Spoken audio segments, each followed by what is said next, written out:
السلام عليكم ورحمة الله متابعينا الأعزاء، أهلا بيكم حلقة جديدة من شرح تطبيقات نظم معلومات الجغرافية باستخدام برنامج جلوبال مابر. التطبيق اللي هنشوفه النهاردة هو إزاي إن احنا نعمل محاكاة لفيضان الأنهار باستخدام برنامج الجلوبال مابر. زي النموذج اللي احنا شايفينه قدامنا لنهر دجلة، المنطقة اللي احنا هنطبق عليها في مدينة بغداد. زي ما احنا شايفين النموذج اللي قدامنا، والصورة المتحركة دي موجودة في المرفقات، ممكن تنزلوها. هنستخدم برنامج الجلوبال مابر، بس احنا عشان نستخدم البرنامج محتاجين نجيب بيانات نشتغل عليها. البيانات اللي احنا هنشتغل عليها احنا محتاجين نوعين من البيانات. النوع الأولاني محتاجين ملف نحدد بيه منسوب النهر في توقيت قريب أو في التوقيت الحالي. فهنستخدم موقع ايرث اكسبلورر بتاع اليو اس جي اس عشان نقدر ننزل البيانات دي. هنعمل زوم على المنطقة بتاعتنا في مدينة بغداد، وهنختار الداتا بتاعتنا هنلاقيها موجودة تحت الديجيتال elevation ال SRTM، اللي هو ال SRTM Water Body Data. دي بيانات فيها كل مجاري الأنهار اللي موجودة في العالم. وبعدين هنعمل result. طبعا لازم يكون لنا اشتراك على الموقع عشان نقدر نعمل داونلود. نشوف الفوت برنت بتاعنا، وبعد كده نعمل داونلود للبيانات. هي مساحتها 2.4 ميجا بايت، صغيرة جدا لأنها في شكل شيب فايل. وبعدين هنعمل داونلود وننتظر إن هي تحمل. النوع التاني من البيانات اللي احنا محتاجين سطح نطبق عليه التحليل بتاعنا. السطح اللي هنستخدمه هنا اللي هو الديجيتال سيرفيس موديل من الموقع الياباني اللي هو ال ALOS. ده يفضل ان احنا نستخدم نموذج سطح DSM مش DTM. هنعمل سيرش، نروح للمنطقة بتاعتنا، وبعدين نبتدي نختار المكان اللي فيه البيانات بتاعتنا. هنا ممكن نحمل 5 درجات في 5 درجات، بس دي كبيرة قوي، فاحنا محتاجين نوصل لدرجة واحدة اللي هي الشريحة اللي احنا شغالين عليها. هنلاقي رقم الشريحة بيتقري تحت هنا. احنا 33 44 33 نورث و44 ايست، دي الشريحة بتاعتنا. هنختارها وبعد كده نعمل داونلود. لازم برضو يكون لنا اشتراك على الموقع، وفي بوست سابق نشرناه في تفاصيل البيانات دي. هتلاقوا اللينك موجود في الديسكريبشن مع الفيديو.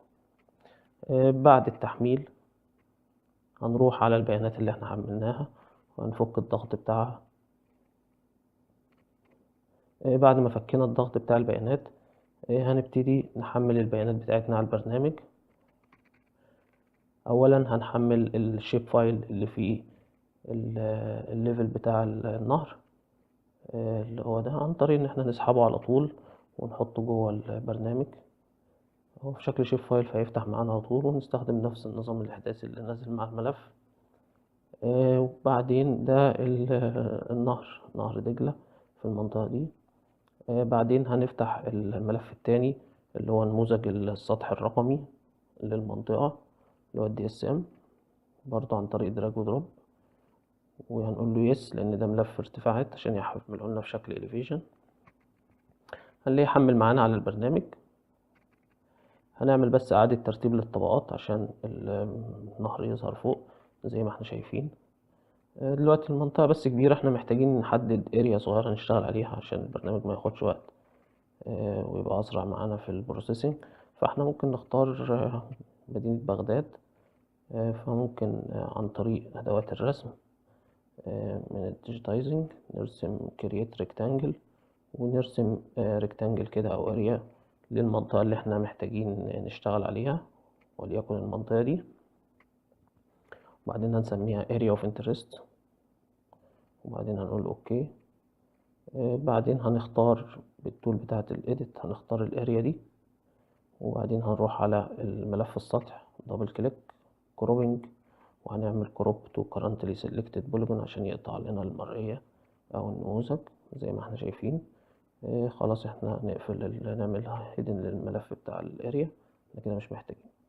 محتاجين كمان ان احنا نعمل كليب للنهر للمنطقة بتاعتنا بس اللي فيها المرئية، عن طريق ان احنا بنختار فيرتكس، وبعد كده نختار فيرتكس، وبعد كده بشيفت ونختار فيرتكس مقابل ليها، وبعدين كليك يمين، وبعدين نقول كروب، وبعدين نقول سبليت سيلكتد اريا. هنلاقيه قسم لنا زي ما احنا شايفين المنطقة بتاعتنا عند الفيرتكس اللي احنا اخترناها. هنروح نعمل في الجزء الجنوبي برضو نفس الكلام، بحيث ان احنا نقص النهر من عند المنطقة دي. هنختار برضو فيرتكس، وبعدين بشيفت ونختار فيرتكس مقابلة ليها وكليك يمين، وبعدين نعمل كليب ونعمل سبليت. هنلاقي هو قسم لنا النهر، وبقت الاريا اللي في النص دي هي اللي موجودة في منطقة الدراسة بتاعتنا، وهي اللي احنا هنطبق عليها. احنا ممكن نختارها، نعمل بس اخفاء للسطح، هنختارها كده وبعدين نعمل كنترول سي عشان ننسخها، وبعدين نعمل كنترول في عشان نحطها في لاير جديدة، نقول له بسط نيو لاير، ونسمي اللاير بتاعتنا ممكن area of interest river. وبعدين نفس النظام الإحداثي ونقول له أوكي. هنلاقيها نزلت معانا في لاير جديدة اللي هي area of interest river. ممكن نخفي بقى بقية البيانات، هيبقى موجود معانا الجزء اللي احنا قصيناه بس، أو الجزء اللي احنا اخترناه. كده البيانات بتاعتنا جاهزة. عندنا المنسوب، لو احنا شفنا كل ما هنتحرك عليه هنلاقيه تحت في الستاتيوس بار بيقرا لنا الاليفيشن. الاليفيشن ده بيبقى موجود في الاريا نفسها او الشيب فايل نفسه. لو احنا اخترنا التول بتاعت الايدنتيفاي وعملنا سيلكت على اللاير هنلاقي الفيرتكس. كل فيرتكس من دول بيبقى فيها قيمة الارتفاع بتاعها او الاليفيشن زي ما احنا شايفين. الاليفيشن هنا بيتراوح من 27 متر ل29 متر من ناحية الشمال.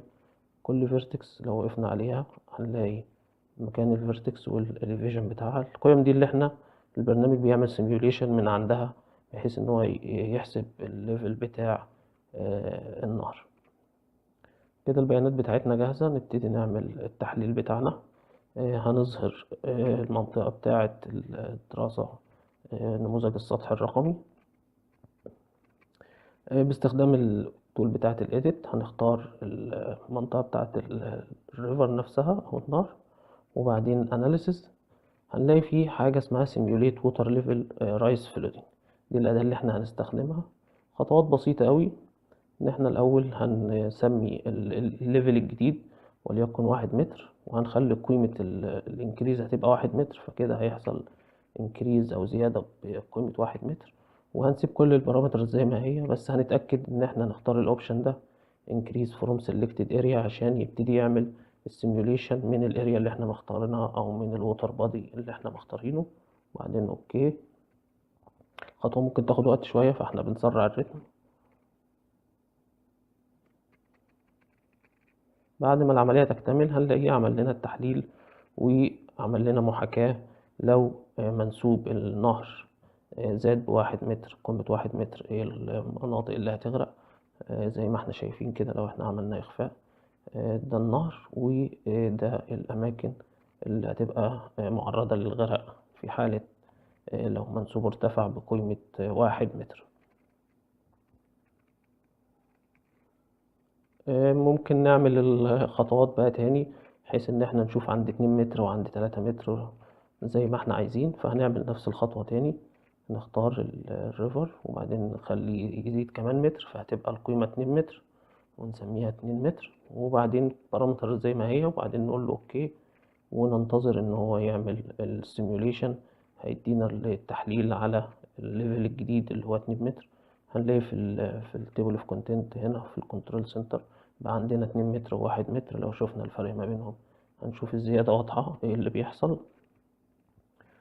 هنعمل نفس الخطوات تاني لحد ما نسوب 5 متر على السريع. هي نفس الخطوات، مفيش جديد، فاحنا مسرعين الريتم شوية.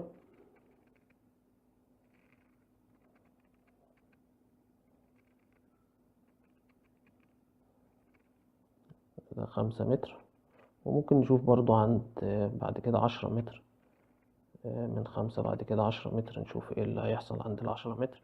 وممكن نعملها لأي ليفل احنا عايزينه على حسب الرغبة. هنلاقي عندنا الطبقات نزلت اهي 1 متر و2 متر و3 متر. ممكن نبدل ونستعرض أي طبقة. كذلك احنا ممكن نعرض البيانات بتاعة التحليل بتاعتنا على صورة قمر صناعي. نختار اونلاين داتا ونقول له وورلد ايميجري، بس طبعا لازم يكون جهازنا متصل بالإنترنت. نعيد ترتيب الطبقات، هنلاقي السيميوليشن بتاعنا ظاهر على نموذج أو على صورة مرئية قمر صناعي زي ما احنا شايفين، فنقدر نشوف بوضوح الأماكن اللي ممكن تغرق عند كل منسوب من ده. كمان احنا ممكن نعمل داونلود اونلاين داتا، وممكن نعرض البيانات بتاعتنا على خريطة الورلد ستريت أو خريطة الشوارع، بحيث إن احنا نشوف أسماء الشوارع ونشوف ايه الأماكن اللي ممكن تغرق لو المنسوب النهر اتغير. زي ما احنا شايفين كده.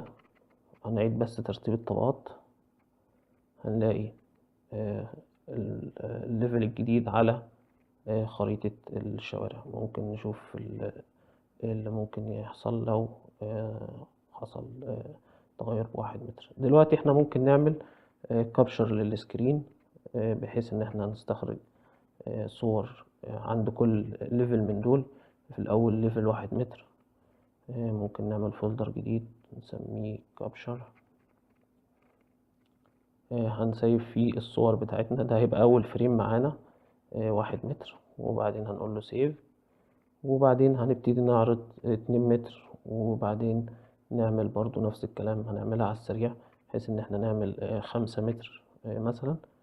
نعمل فريمز ال5 متر على نفس الزوم ونفس السكيل اللي احنا واقفين فيه، بدون اي تغيير، عشان الفريمز تبقى كلها مظبوطة. نروح على الفولدر بتاعنا ونفتح الفريمز دي، هنلاقي أنا عند 1 متر، ولو اتحركنا بالسهم يمين وشمال هنلاقي المنسوب بيتغير معانا كل 1 متر. ممكن ناخد الفريمز دي ونعمل منها صورة متحركة أو نعمل منها فيديو، زي الصورة المتحركة اللي احنا عرضناها في الأول. كذلك احنا ممكن ناخد المناسيب دي أو التحليل ده ونصدره لأي برنامج نظم معلومات جغرافية تاني. في الحالة اللي قدامنا احنا ممكن نصدره ويب فورمات KMZ عشان نشوفه على برنامج جوجل ايرث. هنعمل اوكي وهنروح على المكان اللي احنا هنحفظ فيه، ده ليفل 5 متر، وبعدين نعمل له سيف. وممكن نعمل لباقي الليفلز، احنا هنكتفي بس ان احنا نشوف ال5 متر على جوجل ايرث. دبل كليك عليه هيفتح معانا على جوجل ايرث، ونقدر نعمل نافيجيت وزوم ونشوف الاماكن اللي ممكن تتأثر على اي ليفل من الليفلز دي، او اي منسوب جديد من المناسيب دي. زي ما احنا شايفين البيانات هتنزل في مكانها مظبوط، ونقدر نتحكم في العرض، ونقدر نعمل موفي كمان من الجوجل ايرث، او نقدر نعمل سكرين شوت من جوجل ايرث في 2D و 3D، بحيث ان احنا نعمل موفي او نعمل صورة متحركة للمنطقة بتاعتنا، ونتحكم في الشفافية بتاعتنا بحيث ان احنا نشوف تحت الاريا دي. اتمنى يكون التطبيق عجبكم، ونشوفكم في حلقات تانية جديدة، والسلام عليكم ورحمة الله وبركاته.